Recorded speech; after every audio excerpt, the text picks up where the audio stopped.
Hey, it's Kelsey. For this week's Project of the Week, we'll be featuring a special project for our elementary school.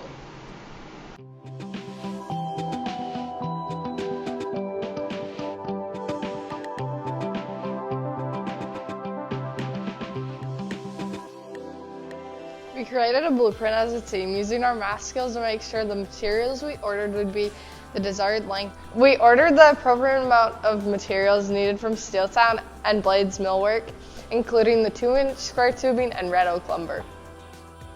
Once material arrived, we cut each piece and placed it to be tack welded, which means we set up a rough outline of what the job would look like in the end.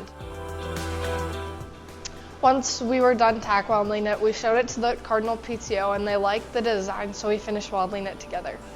The next step was to lacquer thin it, then spray paint the metal black. While I was working on the metal portion, our wood manufacturer was working on the top portion. He biscuit jointed, then glued the wood together. He worked with Blades Millwork through this process as well. Once we got the whole project together, we wrapped it and presented it to Mr. Kemp.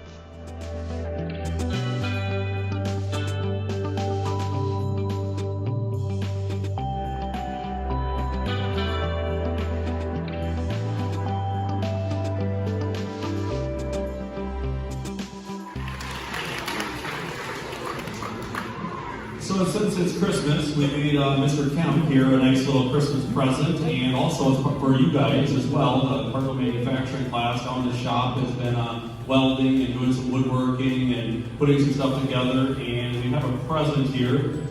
It's a nice, well, we'll let Mr. Kemp unwrap it for you guys. It's going to be in your elementary school for future use, and we built it in memory of Mr. Kemp's father. And it's going to stay as part of the elementary. It has some quotes here on it for him, so you'll be able to check it out and possibly use it in the near future.